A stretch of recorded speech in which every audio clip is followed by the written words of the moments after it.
বন্ধুরা, মহামান্য সুপ্রিম কোর্টে 25,753 জনের মধ্যে 8,332 জন চাকরিজীবীদের চাকরি যাওয়া শুধুমাত্র সময়ের অপেক্ষা। আর তাদের চাকরি চলে গেলে তারা যাদেরকে টাকা দিয়েছিল বা কতগুলো টাকা দিয়েছিল সেই টাকা উদ্ধারের জন্য তাদের বাড়ির সামনে বা তাদের কাছে যে ধর্নায় বসবে বা তাদের দ্বারস্থ হবে, সেই আশায় যখন শঙ্কিত শাসক মহল, ঠিক তখনই শাসকেরই একজন সাংসদ, যিনি হচ্ছেন বাংলা চলচ্চিত্র জগতের সুপারস্টার দীপক অধিকারী, তার বিরুদ্ধে 8 লক্ষ টাকা নিয়ে চাকরি না দেওয়ার অভিযোগ উঠল। হ্যাঁ বন্ধুরা, যে সুপারস্টার বর্তমানে যথেষ্ট জনপ্রিয় একজন অভিনেতা, তিনি শুধু অভিনেতা নন, তিনি সেখানকার 10 বছরের সাংসদও বটে, এবং কি আসন্ন লোকসভাতেও তিনি কিন্তু শাসক দলেরই মনোনীত প্রার্থী।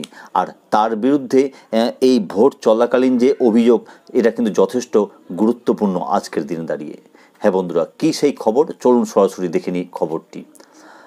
আপনারা স্ক্রিনে দেখতে পাচ্ছেন, চাকরির নামে প্রতারণা, অভিযোগ দেবের সহকারীর বিরুদ্ধে। চাকরির প্রতিশ্রুতি দিয়ে টাকা গায়েব করার অভিযোগ উঠল সাংসদ দেবের সহকারীর বিরুদ্ধে। অভিযোগকারীর দাবি, তিনি দেবের ওই সহকারীকে শিক্ষকের চাকরি পাওয়ার আশায় 8 লক্ষ টাকা দিয়েছিলেন, কিন্তু চাকরি না পেয়ে পুলিশের দ্বারস্থ হন তিনি, কিন্তু কেস নেওয়া হয়নি।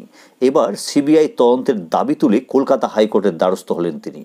বিচারপতি জয় সেনগুপ্তের এজলাসে হতে পারে এই মামলার শুনানি। তো যা দেখা যাচ্ছে যে দীপক অধিকারীর যে সহকারী, তার বিরুদ্ধে মূলত অভিযোগ।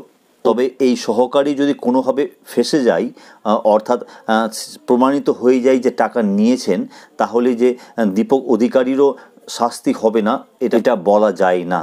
কারণ সাধারণত দেখা যায় যে সবাই নিজের হাতে টাকা নেয়, সহকারী বা পিএর মাধ্যমে কিন্তু টাকাগুলো আদান প্রদান করা হয়।